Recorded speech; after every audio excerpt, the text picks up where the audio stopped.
personally appreciate my husband for being willing to join me in this, and our dear friends, Craig and Nancy and Teresa and Robert.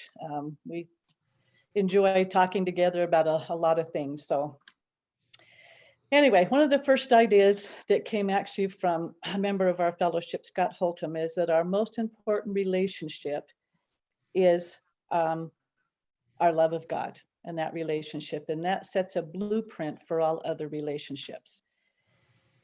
And then kind of moving on, I call it more the hands-on type. We are a hybrid of our parents, our siblings, friends and family, and communication comes from that area.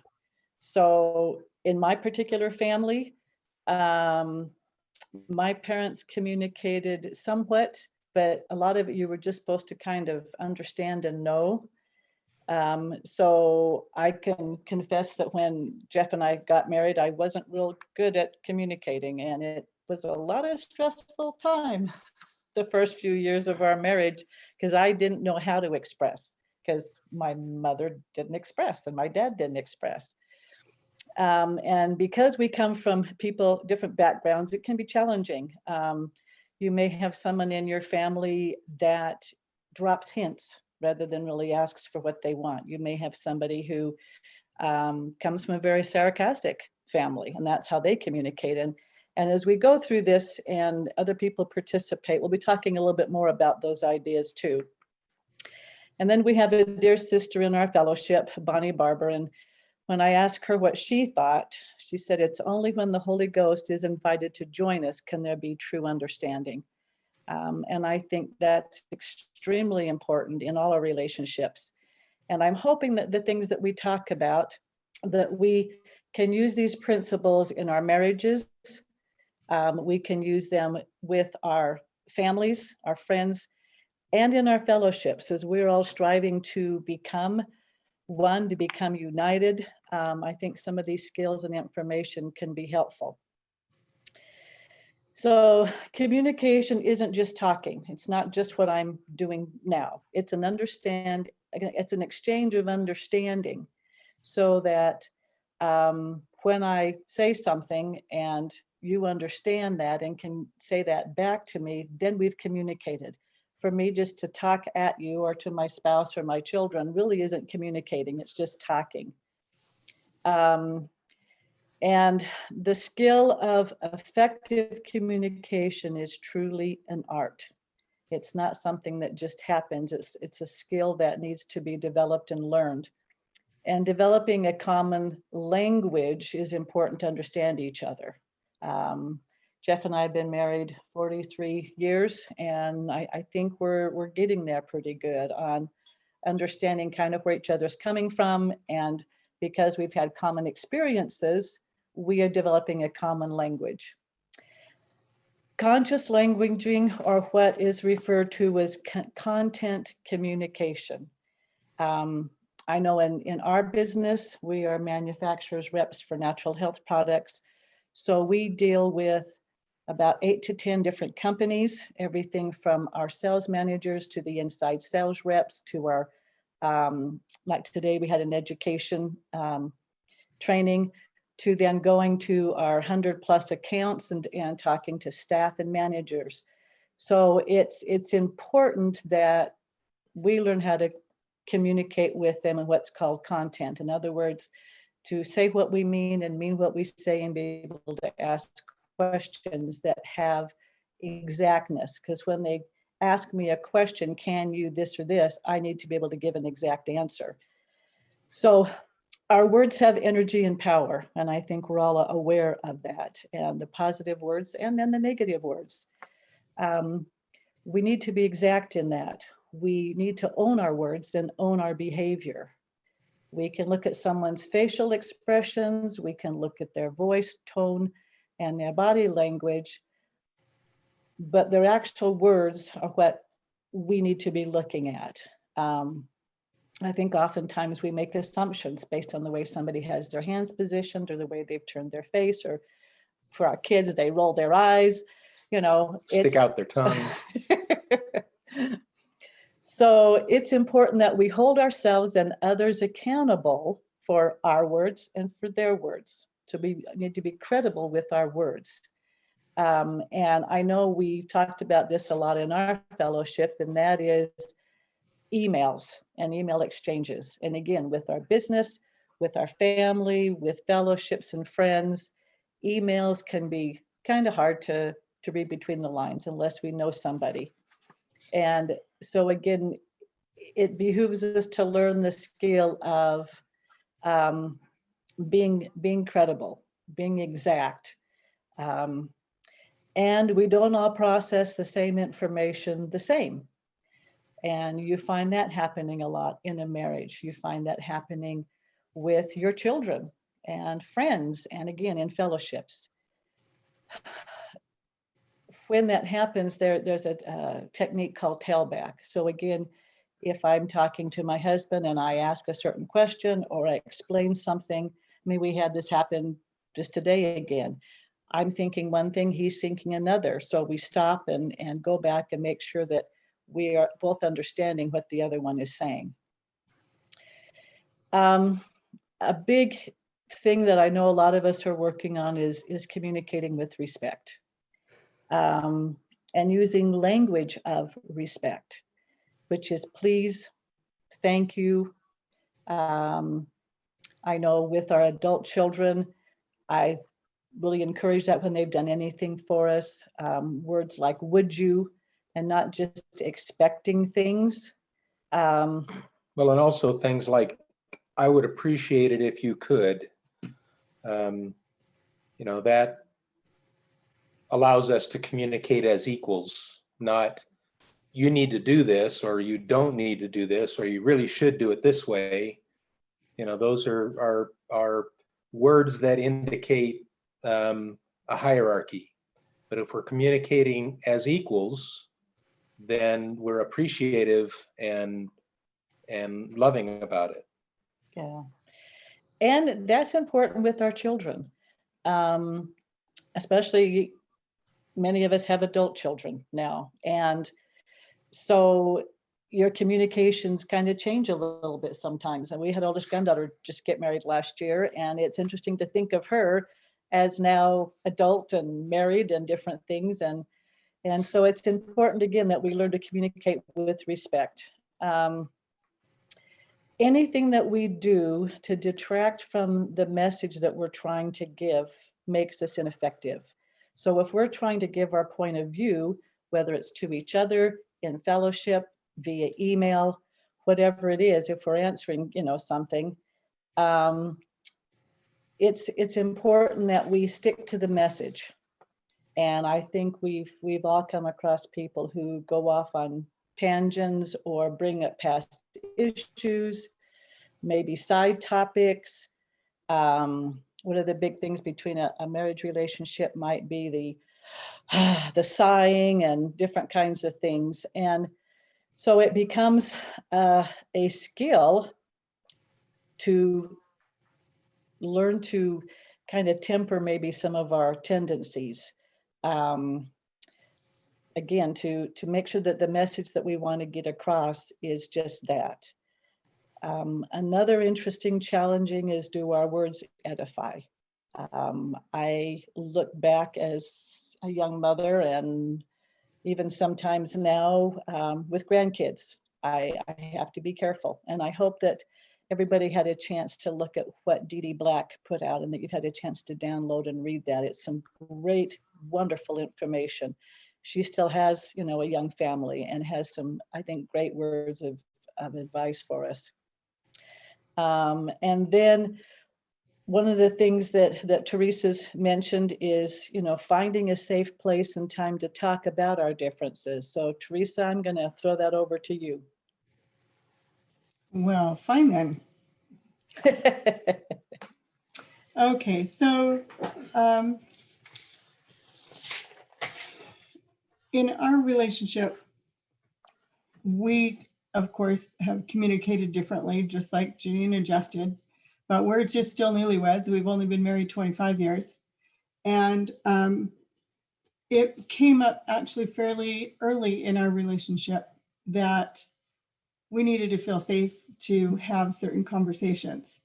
And you can pick anywhere. I know some people pick taking a walk in the park, but because it's not a defensible space. Robert and I chose for some things to talk outside, and for some things we literally decide, well, I want to talk about this, but I don't want to seem like I'm pushing you into a conversation.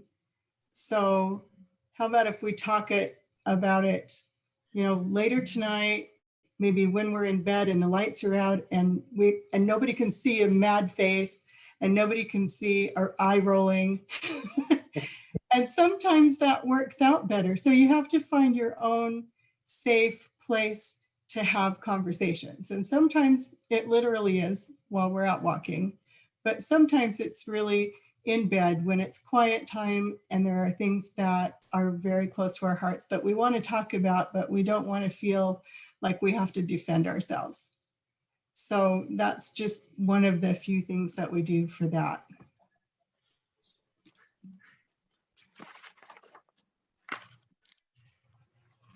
The other thing to do with that is, because they're so connected, is bringing up hard things to discuss. Do you want me to do that now? Yep, if you would, dear. Okay. So we try really hard not to bring up any subject that might be hard to either express yourself or a subject that might be hard for your friend or your partner or your whatever to discuss.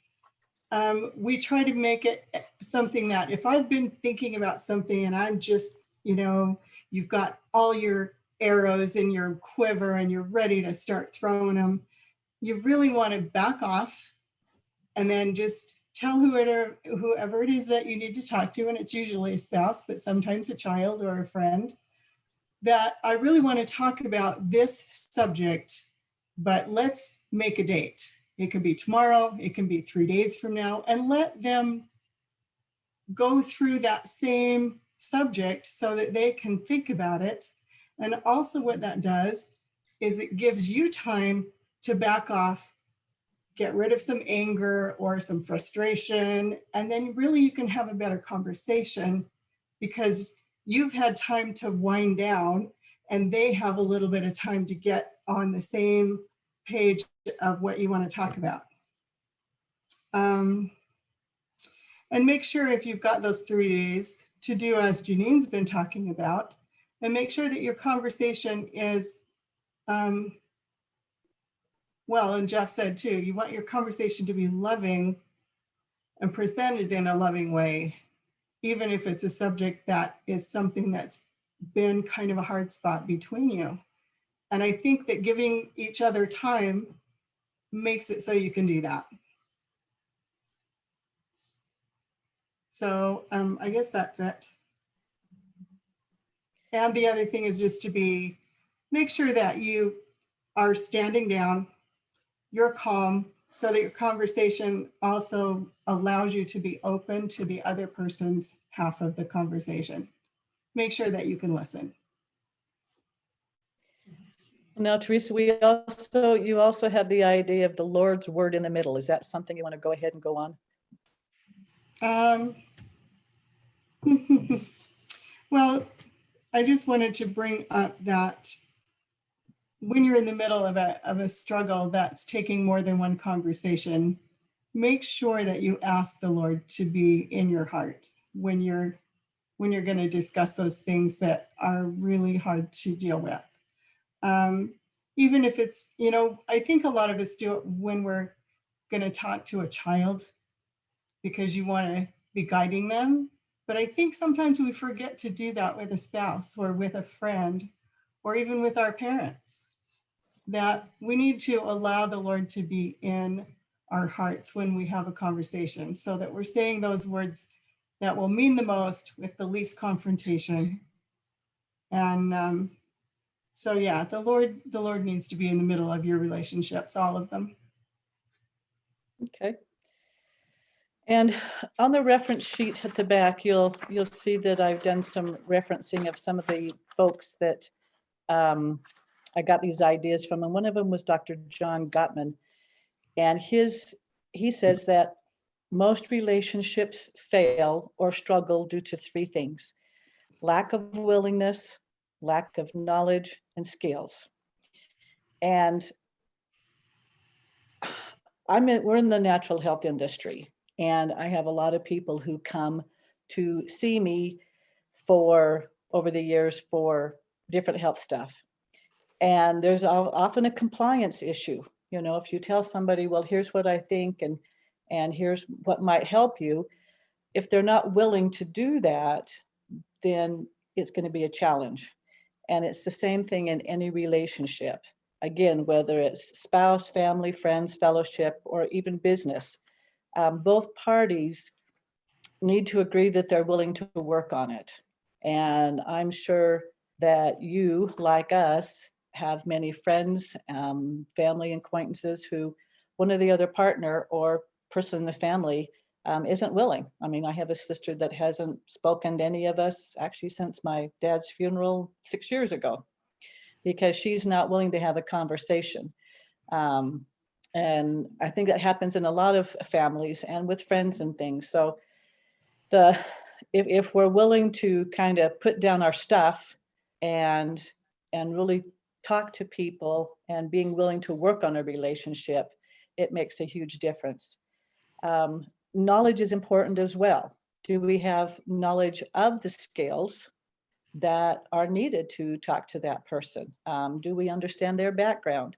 And I can give Teresa a compliment here while she's leaning over, that she is my good example of this, by the way. She is very, very good at saying, now, Janine, you know, this is what's going on with this person. And I'm over here, you know, pounding my fingers or whatever. And so that knowledge of what's happening is an important part. And then there becomes the skills. And some of the skills we've talked about as far as using language of respect.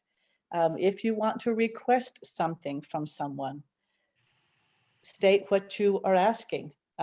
Jeff and I have been kind of playing with this the last couple of weeks after listening to some of these tapes and stuff. And so rather than me just handing him something to put away, he'll look at me and I'll say, oh, would you please put this away?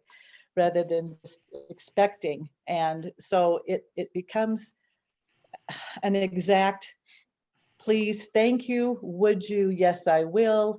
And also an appreciation. I can honestly, again, pay Jeff some tribute because, like I mentioned, we take care of my 94-year-old mother. I couldn't do it alone if he was not there to help do those things. And so I work to express that appreciation to him when he helps. And I think that's important.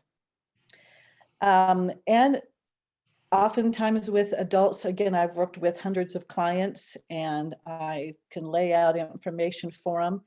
And rather than telling them you should, you could, you would, you need to, I've chosen to use words like you may want to consider. I've used that with our adult children. If you choose to do this, here's a thought. I know our oldest daughter years ago came and said, well, Mom, can't think of something about her daughter at the time. And I said, well, would you like my opinion? And I said, and if you don't want my opinion, it's okay. I will not be offended. And she looked at me like, whoa, who are you? And she said, I don't right now. And I said, okay, when you're ready, if you choose, I'll be happy to share with you what I think. And it was a game changer for me, but it was also for her. So about a week later, she says, okay, Mom, I'm ready to hear what you have to say. And so again, by that time, I was able to kind of temper down what I've been thinking, but it works. So those are some of the skills. And like Teresa said, some of the skills and things that become important if we are wanting to work on relationships. One of the great statements that was made, I think is actually by Dr. Lund, is mature love, again, marriage, family, friends, and fellowships, means you come to appreciate your differences and not resent them. And I've had to really work on that one too, because why can't everybody think the way I think and be the way I am? So this is a big statement that I probably need to paste across my forehead and a few things. But mature love, again, whether it's your spouse, your family, your friends, or fellowship, means that you appreciate differences. And Jeff's going to talk to us a little bit about expectations and kind of where that comes into all of this as well. Expectations are always a challenge because we all grow up different. We have different parents. Our environments are all different.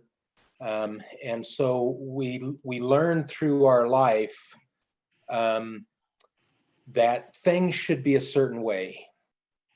And if they're not that way, then we have a problem. And we expect people to do things that certain way. And when you get into a relationship, then that really becomes a challenge.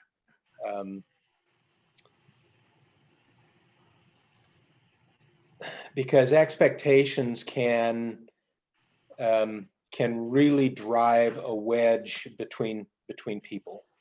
For example, and Janine's mentioned a few of the different skills that already, but just ideas in a marriage where I expect her, for example, I may expect her to behave toward me in a certain way, to be affectionate in a certain way, to have dinner ready at a certain time, to make sure that my wash is done properly. All those kinds of things are expectations that we may or may not bring into a relationship. And the idea behind expectations is that we need to be able to communicate them and then discuss them and then compromise. And one of the things that I learned fairly early was I need to just let go of my expectations. My wife is an individual, and she's going to do things the way she wants to do them, and I really have no right to challenge her on that. In a lot of ways, expectations are also like goals, and when I was in college, and I went back to college at 30. And 3 kids. With 2.5. Yeah. And I was at a convention that I was involved in. The keynote speaker was a very successful high school football coach, and he made a statement. His talk was about goals, and he talked about the idea that with goals, there are kind of two things. There are goals and there are wishes. Goals are things that you can control. And he used the example of a young man competing for the starting quarterback position on the football team. Can he control that? And let's say that his skills and things are as good or better than other young men that he's competing with.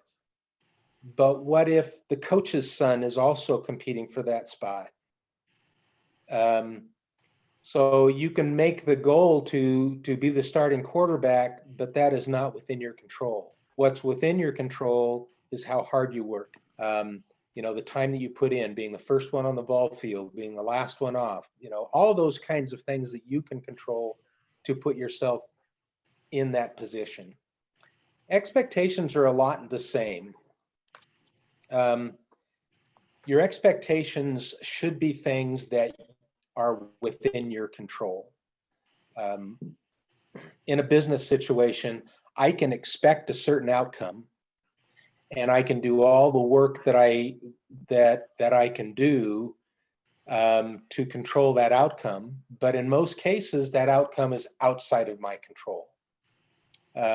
And so if that outcome is not what I want, then how am I feeling? I'm feeling that I've let myself down, or that other person has let me down.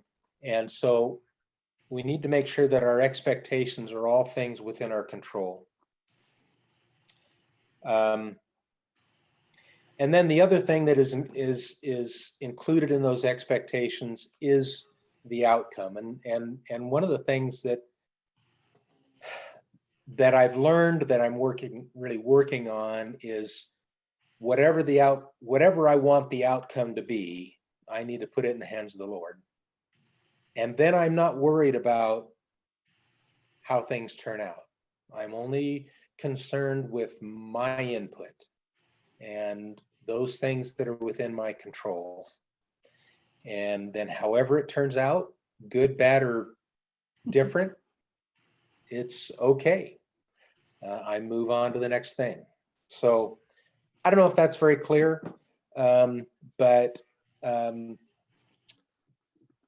I've just found that when I let go of my expectations and let go of the outcome, then I'm a lot happier. I'm not as stressed, and I can enjoy what's happening around me. So Thank you. that's all I have to say. That's all I know. Amen. That's all I know. Amen. So Teresa, we talked again about the differences, honoring those differences. Is that something that we can have you chat about? Well, yeah, we all realize that men and women communicate differently. And we also understand that, like Jeff's expectation comments, our expectations are usually nothing like the other person standing next to us, even if it's not your spouse. Almost everybody in the world's expectations are at least a little bit different than yours when you're talking about things. And the Lord wants us to honor other people's opinions and the different ways that they look at life. And that's one of the reasons why a servant of the Lord has brought up things like honor what the Hindus say and honor what the Buddhists say. Well, it's the same thing in our own little tiny corner of the world. You should let everyone have their say and honor the truths that are in it. So you don't necessarily have to agree with everything they have to say, but you should honor their ability, their right to say it. And truly in our marriage, one of the things I'd like to bring up is sometimes, well, I'll give you an example. I was working in a fabric store, and my daughter was standing next to me working in the fabric store with me, and this older gentleman, maybe not real older, he's 50, 60, came in the store, and he said his wife had sent him in to buy material for a tablecloth. But then he decided, no, I really want a tablecloth that's already made. Do you have some lace ones? And I said, yes. And he goes, well, I need one that's 60 by 90. And so I went and picked one off the shelf, and I showed him they had pictures on the front of what the lace looked like. And I said, these are all 60 by 90 tablecloths, and you can pick which one you like and which pattern you like, and then we'll figure it out. So if you want something to go under the lace. And he looked at me and he goes, well, which way is it 60 and which way is it 90? And my daughter was having such a hard time not laughing, and so was I, that we literally had to explain to him that the picture showed which way the table was longer, and that would be 90, and the width of the table that's not as long would be 60. And it took us like 5 minutes to get this man to understand 60 by 90. So when you're speaking, like I'm speaking with my husband, he does numbers. I don't do numbers. When he says 60 by 90, I have to ask him, did you mean 90 by 60 or really 60 by 90, or was that 30 by 45 twice? So in your conversations, if you really aren't understanding each other, ask the questions and honor the different way that someone else is saying it, because we usually are saying about the same thing, but maybe not exactly. So that's honoring the difference. Thanks. Dr. Lund tells a cute story on one of his tapes too. He said it was a young man who had come to his classes, and he said, boy, I'm really learning about content communication. He said, every night, they've been married like 15 years, and every night his wife would ask him, have you read your scriptures? And it would really irritate him. So he said, now that I understand about speaking, and asking questions, he said, I said to my wife, why do you ask me if I've read my scriptures? Why do you do that? And she says, basically you're trying to keep track of me. And she says, no, I don't care if you've read them or not. I want to know when I can turn the light off and go to sleep. So it's kind of that interesting idea of, again, communicating expectations and answers. So we're going to move on a little bit. Go ahead. There's one more thing that goes with that. Uh-huh. That sometimes you are the person, and I know we all feel this way about everything. We are the person who is really, really, really, really, really right. We're going to talk about that in a little bit here too. So another thing that's come up in families, and I hear this a lot now in the fellowships, is I don't want to be contentious, so I'm not going to say anything. And this is a peeve of mine, is I feel like we can have conflict, but doesn't have to be contentious. So having an opinion is great. If someone disagrees with you, then that's great. And it can be a conflict, but it doesn't have to become contentious. Contention occurs when opinions turn into assumptions, name calling, and what I consider erroneous expectations or conclusions. We saw that and we're still seeing it in the political arena. Crazy. There's all these assumptions, name callings, and things that have nothing to do with fact. And relationships fail because of our inability to resolve conflicts in what's considered to be a healthy way. When you have an opinion, we talked about this a little bit earlier, stick to the message. Never attack anyone's self-worth. And that's a hard one, because we sometimes get so angry. And the interesting thing that comes up too is there's no such thing as righteous anger. Anger is a choice. We choose to be angry. We talk a little bit about criticizing, and people talk about, what do they call it? What's the right word? Oh, constructive criticism, and which is a misnomer, because there is no such thing as constructive criticism. It's kind of an oxymoron. If you want to speak something to someone, that is a point that you have. A right is permission from your equal, and I thought that was an interesting statement. So if I have something to say to my husband, my children, my friends, again, some in my fellowship, I don't get to criticize. I can express an opinion, but I have to have permission from that person or to say those things.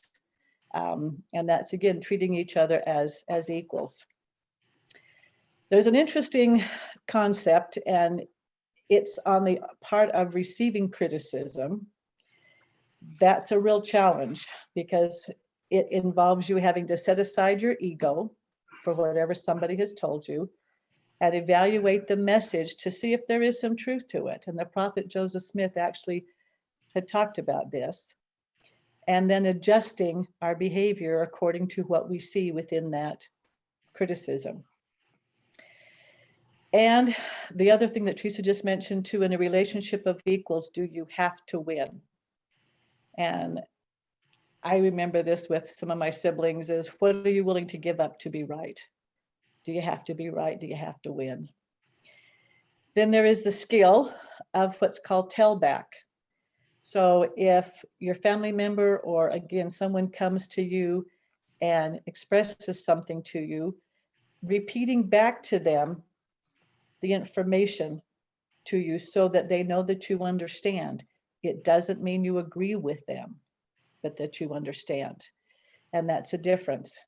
And Teresa, I think you're up next on handling triggers. Well, triggers are a lot of fun because you can never see it coming. And you could Isn't try that them. isn't that the Lone Ranger's horse? Yes, yes. And he seems pretty big, but sometimes he comes up and bites you right in the butt. So triggers. Let's see, where's my little note here? I know that anyone's main idea is like, oh, I'm going to avoid saying things that trigger people. But I can tell you from coming from, Robert and I are in a second marriage, and we both pretty much had contentious marriages. And the triggers run deep. And you don't even know that you're saying anything to your spouse that's going to trigger them until you said it. And then there it is in the air between you. Someone's mad, someone's confused. And it's definitely the person who said it that's usually confused because you didn't know that was a trigger till you said it. So yeah, and everybody flies off the handle. So one of the things about triggers is knowing that it can happen and recognizing, okay, this can happen. And if you know that you have a trigger, let the other person know, hey, this makes me upset because this is what my ex did to me or whatever. But that doesn't happen very often. So make sure that in your heart and in your relationship with someone who has those kind of things, you need to forgive them for being triggered, and you need to forgive yourself for saying it, because you can't feel guilty about it or it'll just make it worse. And you can't make them feel guilty about being triggered, because even if they're sorry in 10 seconds, it still happens. So it takes a lot of practice for that. And sometimes you think you're all done with them, and then 20 years later, it happens again, and it's like, whoa, what happened? And then you go, oh yeah, that must have been a trigger word or it triggered something. So make sure you forgive yourself and forgive them. And it really does get easier to talk about triggers the longer you're with that person who has had that trauma in their life. And it's easier to forgive after the first time or two. It takes a little bit that first couple of times, but really, I think with all of these different things that we've talked about in honoring your spouses and your friends and even your children, in the way that you speak with them and leave the conversation and leave your heart open to conversation, it does still happen, but you can get past it sooner. So that's that. Well, and along with that, and I don't have it on the notes, but it's called benefit of the doubt. And I think that's important in a relationship.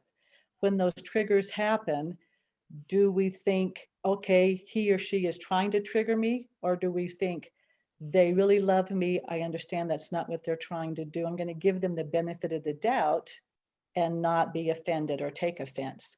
And I hope Craig and Nancy and Teresa and Robert don't mind, but we're all really good friends, and we have a lot of interactions. And so because I know them, and I hope the same goes for me, that if something comes out of my mouth that maybe isn't as it should be, that they will say, oh, we know Janine, it's okay. We're going to give her the benefit of the doubt. It's all right. And I think that's really important in a marriage relationship as well, that we know that that person really did not mean to hurt us. It just is kind of what comes up, and we give them the benefit of the doubt. We're going to move on a little bit to how we show our loved ones, friends, and even fellowship members that we love them. And we were talking about this a little while ago about teasing and about something being witty versus sarcastic. And that's kind of a hard one sometimes, because sometimes we all have different senses of humor. senses of humor. Okay. And one thing that I thought was also good is Gordon B. Hinckley made the comment that we should speak of others' virtues more than their faults. I have to work on that. I come from a judgmental, fault-finding family. My mom would come home from Sundays and I would hear everything about everybody and the talks, and they were all torn apart and criticized. And I've had to really work on that over the years, and I still have to work on that. So I think it's important that's a habit I need to develop is looking at people again, their virtues more than their faults. And so I repent a lot. And my husband sometimes will give me a little wink, if I go back to my old habits. We've heard a lot about love language as well. And so it's, again, in a marriage relationship, but also with your children and friends, to learn their love language and talk to them in that language. I am a task person. We were raised, my parents were beekeepers. We worked hard. We did things. My husband is a touch verbal person. It's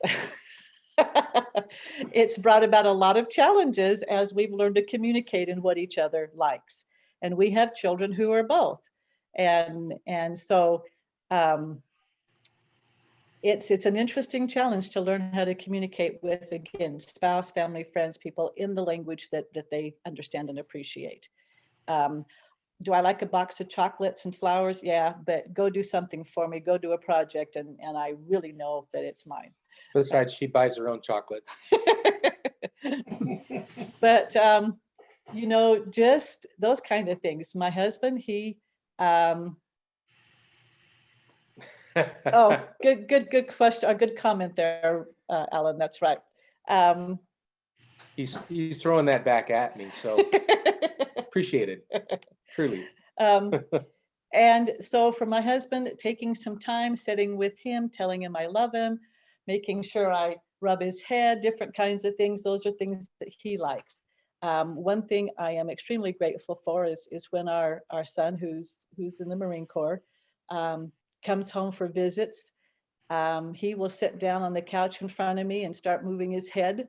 And that means, Mom, I need you to touch me and give me a head rub. And I thought, so that's how he expresses that. Our daughters, even now in their 30s and 40s, when we're together as a family, they sit next to their dad and they snuggle up to him. That's how so it's interesting how we do that. Lisa, you can come join us. That's good. Come on over. Simple courtesies of saying thank you. I appreciate that, because that lets them know that whatever they've done has been noticed. And Nancy, are you there and around? Craig, you got her? The things I have tonight are nothing new, revolutionary, and a lot of it says love, but it deals with friendship and relationship just as much. First thing I'm going to talk about is, I'm calling it 4 personalities of love and friendship. The first one is a selfish love. We've all known people that I love you because I need you. As you talk to them, it's all me, me, me. Every sentence starts with I. As long as you fill my needs, I'll be nice to you. We all know them. I'm not going to go these real in depth, most of them, because they're stuff you know. The second one is I want to please you. And in the book, he actually calls this person a doormat. I need to be loved, and therefore I will do anything you want me to do. I will do it even if I hate it. And I don't consider my mother having been a doormat, but I remember one time her saying, there was one piece of toast was burnt. And she says, oh, mothers like burnt toast. And I thought, she just wanted to please so badly.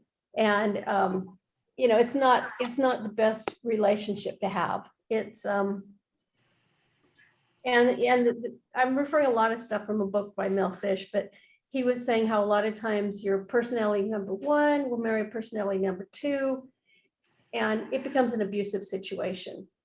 And these abusive situations can actually go on for years. People outside the marriage may not realize it. And again, this will apply to friendships too, but all of a sudden one day the number two decides that she is tired of taking it. And it can be quite the blow up and ugly. So we don't want to do either of those two things. And you know, if that's what you see in yourself, then figure out what you can do to overcome some of those problems. Let's see. So the third type, I'm sorry, I can't even count. The third type of relationship I'm going to talk about is a give and take, a 50-50 marriage. We know somebody that when they married in college, they divided all the housework in half, and you know, they both did their job. Well, about a year or two later, the wife was trying to stay home with the baby and recover from her C-section. And when the husband walked in the door, she handed the baby to him and said, "Here, you change him, you do your laundry." He had just come home from 8-9 hours of med school and had 3 or 4 hours of homework every night. And she still expected him to do his 50% of the housework. 50% isn't always fair. And those two were able to work it out because they're still married. But a lot of times a 50-50 relationship just doesn't work. Pretty soon somebody sees themselves as doing 80-20, or there's the fear that somebody else will come along that will be more satisfying, and that marriage will break up. And this works just the same with friendships. You know, you've got friends that will, you know, share ideas, share things together, and one day somebody decides they're doing all the work and the friendship is lost. Let's see. And then the fourth relationship of love which is the best, is the unconditional love, which we would all love to have, but it's really hard to get there.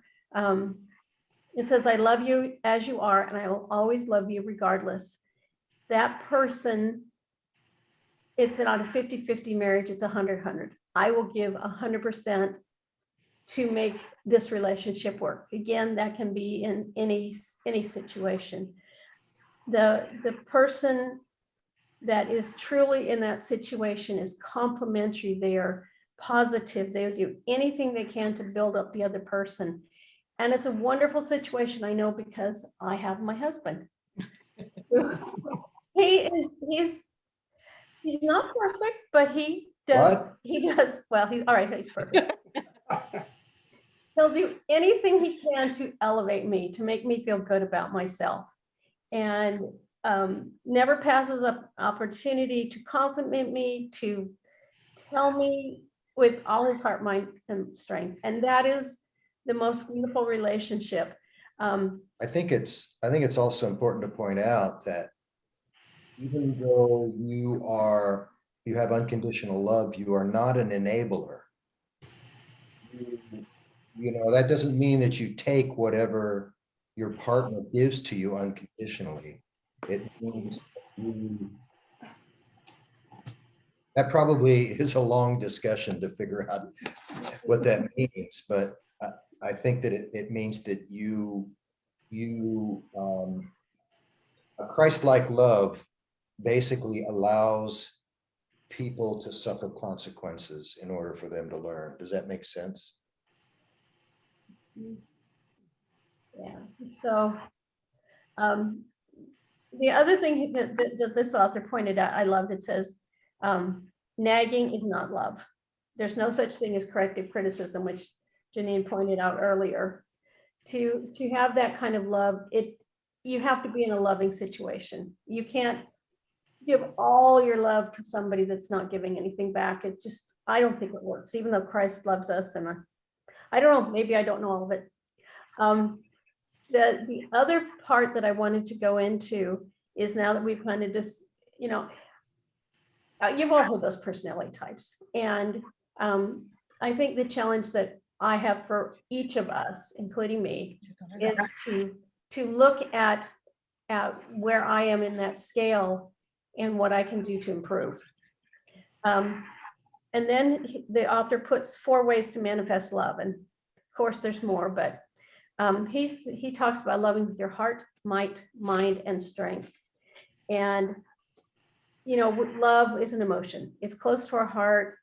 And he says it's a spiritual level. It's an organ of love that is where you feel that emotion. When we love with our heart, it's a good thing. It's a positive thing, but we shouldn't stop there.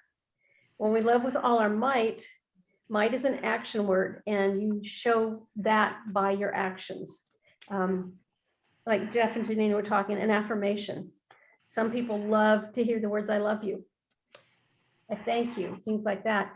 Some people, compliments are all they need to get by. For other people, they need quality time. You know, I may not have all day with you, but when I have my 15 minutes or 5 minutes with you, I want to know your heart. I want you to know my heart. And we need to listen with interest. Some people, you know, if you want to show me you love me, give me a gift, or acts of service or physical touch. Like Janine was saying earlier, there are different ways to do it. But as we love with our might, we do what works for the other person. If you love with all your mind, you're thinking thoughts of love. You contemplate thoughts of love, the more your feelings and actions, the more you do think about love, the more your actions will be about love. And although I'm saying love, these all work in friendship, in relationships, in fellowships. You know, you may have to qualify them a little bit, but the way I react to you, the way that you want to be treated is the way I need to treat you to get those things to work. And then he finishes up with love with all your strength. And that's the energy of love. And that, again, is the Christ-like love. Charity will not come in its fullness until one has learned to master the other three forms of love. It's a spiritual gift and only comes to those prepared for it. If we have trouble getting along with somebody in our fellowship, we need to pray about it. We need to work on it. We need to do whatever we can for us to bring ourselves to that level. And again, he points out that criticism is a very negative thing. The best way to change someone else is to love them or concentrate on changing yourself. Correcting a person who already knows what you should and should not be doing causes resentment. If you just nag or correct, there's not going to be a change. So what you need to do to change that situation is give love. Often, and if you love a person enough, the person's conscience will get them to change, and you don't have to do it. In a way, these are really simple. They're, like I said, nothing new, but we need to be aware that the power is in us to help others. And like I said, they can work in a fellowship too. If you want to get along as a fellowship, you need to learn to love those people. And sometimes it's hard. It's harder to love somebody that doesn't do things your way than it is the person you're married to. And so we all need to work on that. I think that's all I have for the moment. Do you have something?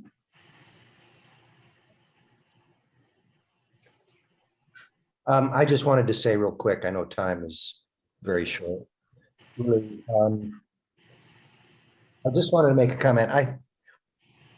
One of the most interesting classes I had in college was a philosophy class.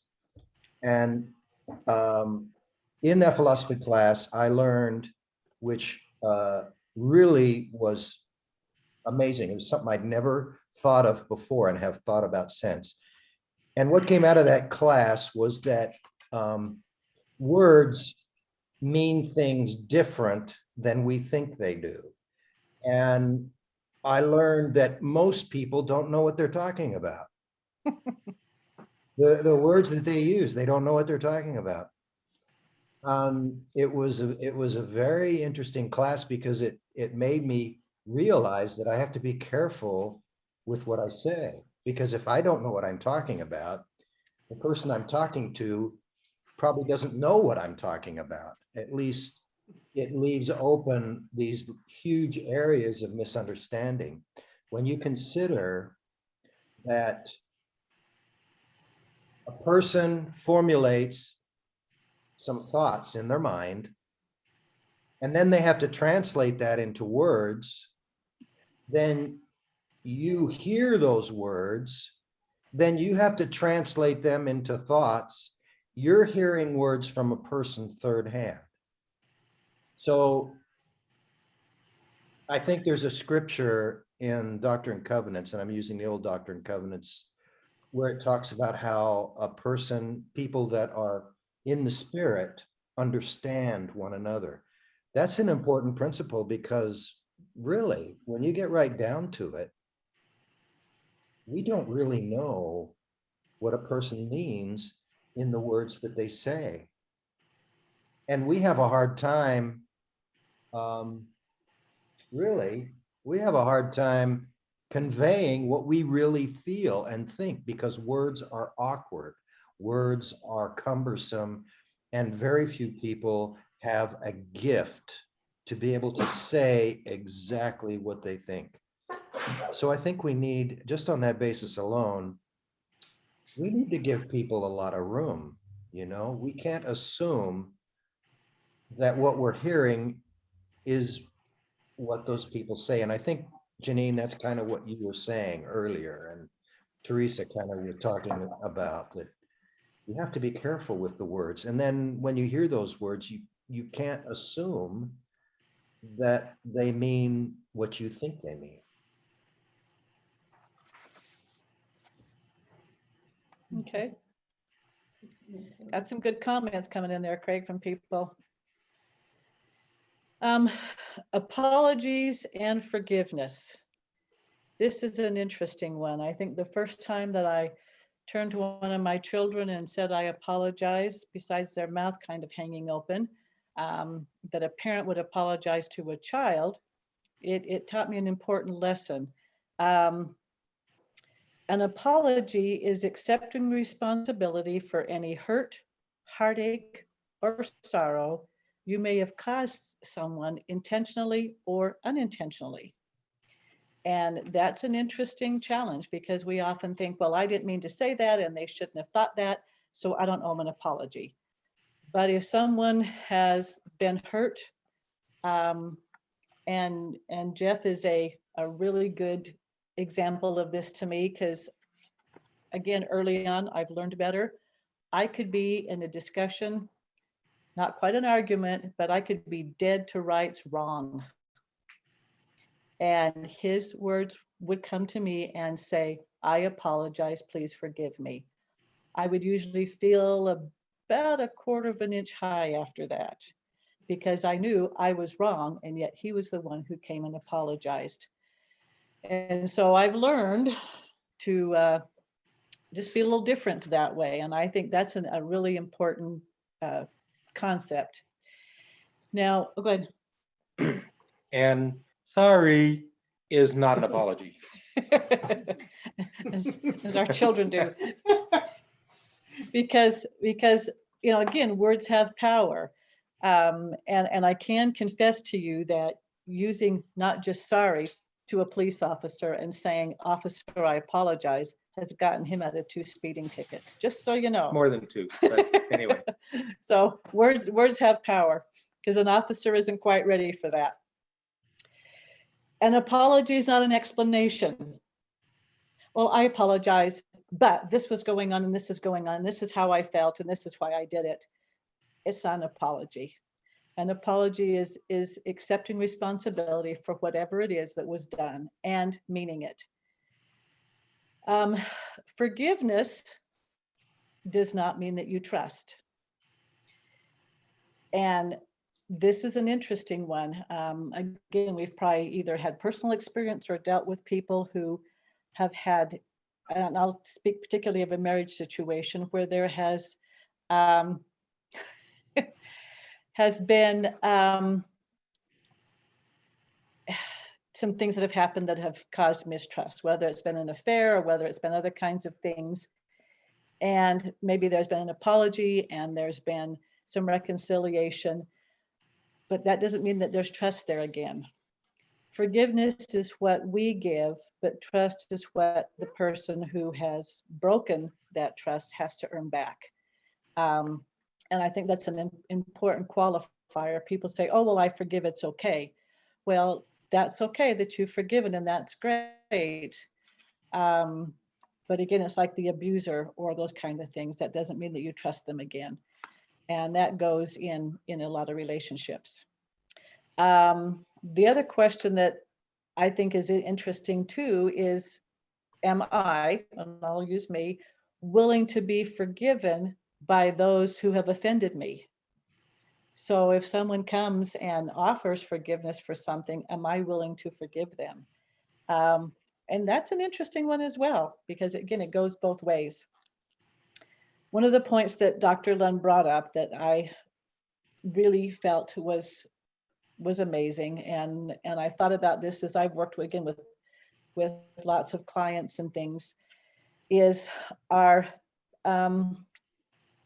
past misdeeds or sins or whatever we want to call them can be remembered with a gratitude for the lessons that they have taught us, and an especially deep gratitude for the atonement and the fact that our Savior has taken those from us, rather than still relying on guilt and shame.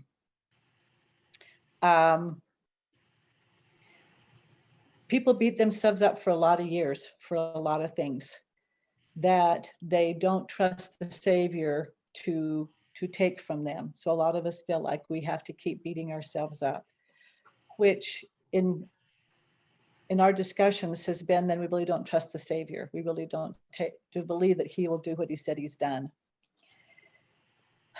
For our past, it's a challenge that we learn from it, we forgive it, and we move on. One of the other key factors is that, and I'll just use us as an example, fictitious, but if Jeff does something really horrible or even not horrible, and he has asked for forgiveness, and I say, yes, I forgive you, I don't get to bring it up again in another conversation. Ever. You know, it's done. If you said you've forgiven, it's done. And bringing it back up again just stirs the pot. It was interesting, and I was Young Women's President years ago in our ward in Arizona, and one of the bishopric members who was over Young Women's did something, and I kind of said, you know, that's not how it goes. And so he asked for forgiveness, and I said, fine, we're done. He kept bringing it up, and I kept saying, it's done. We're good. Let's just go on. And he didn't quite have the concept that we're good. It's done. And one of the interesting things too, again, working with people, is don't give up your todays and tomorrows to your yesterdays. It's done. It's buried. Don't be held hostage by your past if there's things that have gone on. And if you live with resentment toward anyone, then there can't be love. Including yourself. And yes, very, very good, including yourself. And that's a big one. I have a couple issues there with a couple of my family members I've got to work on. I'm asking the Lord to help me with those. So we've got a few more items, and I think, Teresa, you've got some things coming up on coming from a previous relationship, retraining the brain, and allowing the time to meld. Are you okay with those? Oh, I'm just going to see if I can remember what I told you I'd talk about. How's that? Well, I've got them on my handout, coming from a previous relationship. The titles are just the titles. We'll see if we can come up with the rest of it. So coming from a previous relationship in which there was not only contention, but loss of trust and emotional abuse for both of us, Robert and I come from some emotionally abusive relationships. We agreed when we we're talking about getting married, our agreement was that because we were friends and we wanted to stay friends, that that we would focus on that friendship, and that would be our marker for what our relationship was the friendship.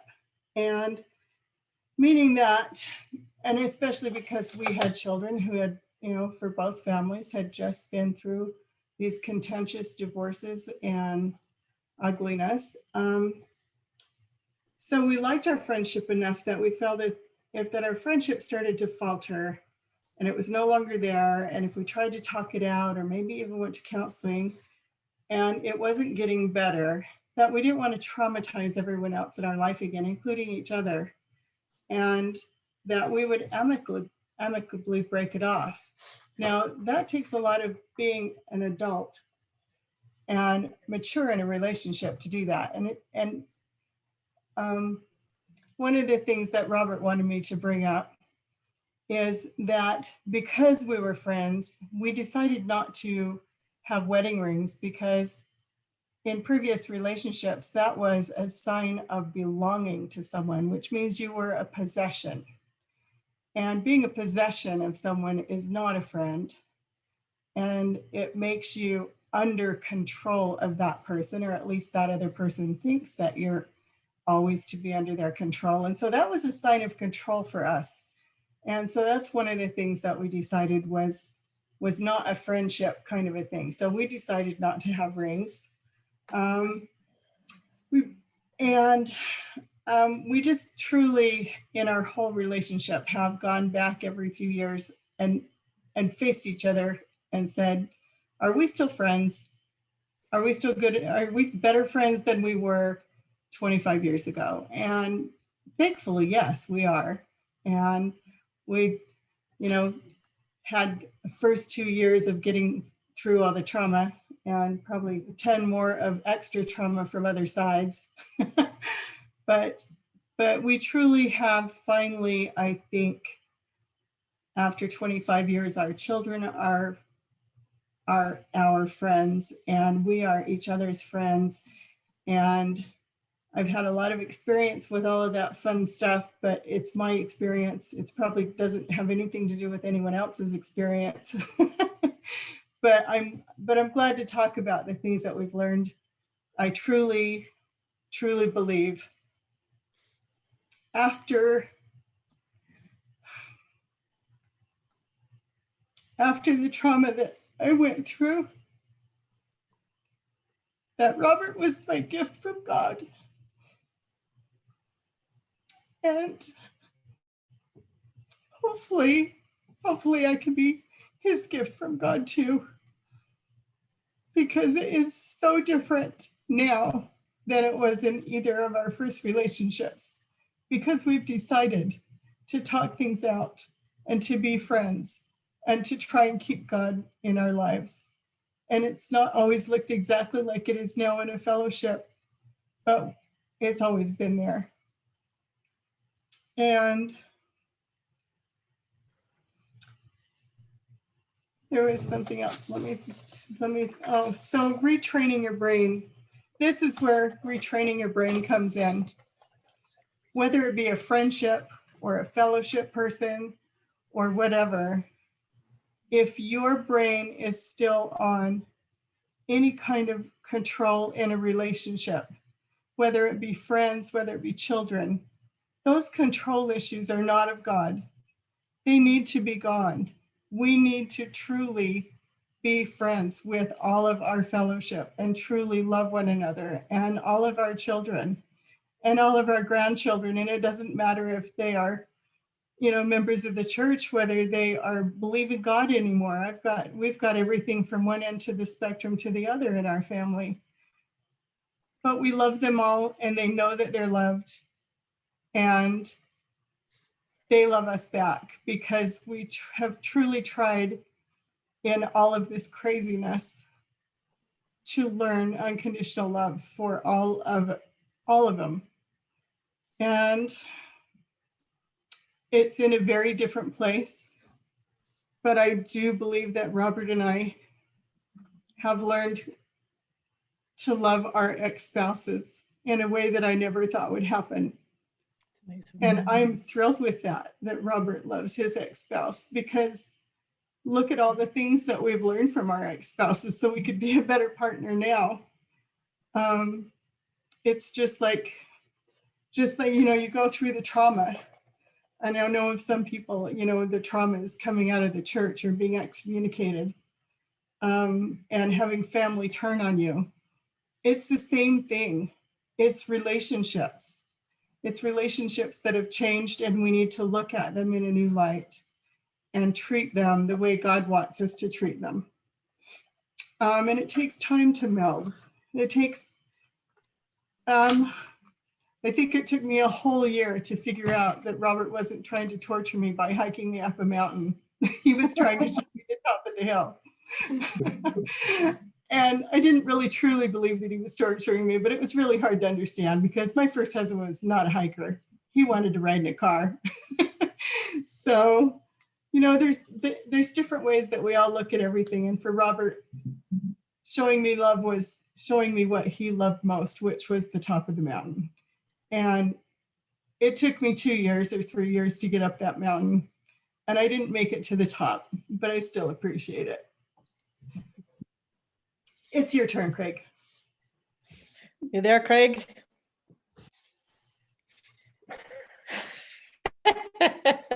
Did we wake you up? No, I was just sitting on the couch listening. What's Sorry. that mountain? He was meditating. So Craig's put together some interesting kind of as a final wrap up here for us, some thoughts on marriage. And in our fellowship, we have to go through the marriage, sweet marriage, when we tease about this. So Craig's going to teach us about marriage. Well, just some observations about some notes really about marriage. I kind of wrote some things down. I mean, these are pretty obvious things, but probably worth thinking about. When you're married, you're really marrying a stranger. Absolute stranger, because they've put on their best effort. They put on their best behavior. Have a friend that married a gal, and on their wedding night, she told him, wow, now I can put aside all those pretenses. Now I can be myself. And it took them 20 years, but they finally got divorced. But apparently it was a very bad marriage. Your spouse is on their best behavior. So the opportunity is, after you get married, you get to know the real person that's behind the veil. The purpose of marriage. What's the purpose of marriage? Well, traditionally, the purpose of marriage is to bring up children, is to create an economic unit where you can bring up children. You can bring up children in a house of love. But the Lord set up marriage in order for us, to learn patience, to learn love, to learn charity. In fact, it's a place where we can practice all of the virtues. So it's a perfect classroom. It's a perfect classroom to learn how to be a celestial person, a celestial being. And the first thing that you need to do is you need to learn to love yourself. That is number one. Because if you don't love yourself, you're not going to be able to really love anyone else. Then you learn to love your spouse. And the way that you learn to love your spouse, that's how you treat your neighbor also. That's what the Lord intends for us, to use marriage as the schoolhouse for us to learn how to love our neighbor. And then once you've learned how to love your neighbor, then you can love your fellow beings, your mortals. Now, I didn't mention children because children are really just an extension of yourself. You don't really need to be taught to love your children because it's natural to love your children. Now, when we were talking about this, somebody mentioned, we should mention the 10th parable that Denver Snuffer writes about.